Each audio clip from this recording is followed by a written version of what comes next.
सितारगंज शहर में गूंजी हसन हुसैन या हुसैन की सदाएं।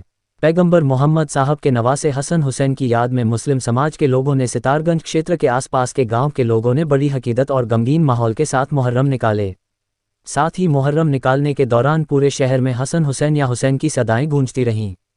बता दें कि इस्लामिक मान्यताओं के मुताबिक 1400 साल पहले करबला की जंग में पैगंबर मोहम्मद साहब के नवासे बेटी का बेटा नाती हजरत इमाम हुसैन और उनके 72 साथी शहीद हुए थे। ये जंग इराक के करबला में हुई थी। जंग में इमाम हुसैन और उनके परिवार के छोटे छोटे बच्चों को भूखा प्यासा शहीद कर दिया गया था। इसलिए मुहर्रम माह में सबीलें लगाई जाती है, पानी पिलाया जाता है, भूखों को खाना खिलाया जाता है। इस्लामिक मान्यताओं के मुताबिक करबला की लड़ाई में इमाम हुसैन ने इंसानियत को बचाया था, इसलिए मुहर्रम को इंसानियत का महीना माना जाता है। इमाम हुसैन की शहादत और कुर्बानी की याद में मुहर्रम मनाया जाता है। इमाम हुसैन की शहादत की याद में ताज़िया और जुलूस निकाले जाते हैं। वहीं सितारगंज में भी मुहर्रम निकाले गए।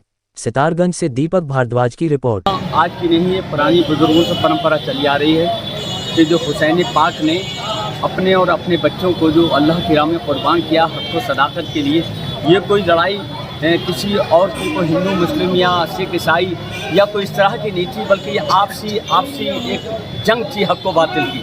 तो हुसैन पाक ने अपने और अपने बच्चों को कुर्बान किया हक़ के खातिर। यानी यजीद चाहता था कि बातिल का परचम लहराए, हुसैन चाहते थे कि हक़ का परचम लहराए। तो हुसैन ने सब कुछ अपने नाना के सुम्मत के लिए और एक अमन व शांति के लिए, अमन व सुकून के लिए, ताकि अगर यजीद होता तो आतंकवाद होता, यजीद होता तो उग्रवाद होता, यजीद होता झगड़े और फसाद होता। इसलिए नबी के लाल ने अपनों को और अपने बच्चों को कुर्बान करने के लिए अपने देश को बचाया और सारी उम्मत मुस्लिमा को बचाया।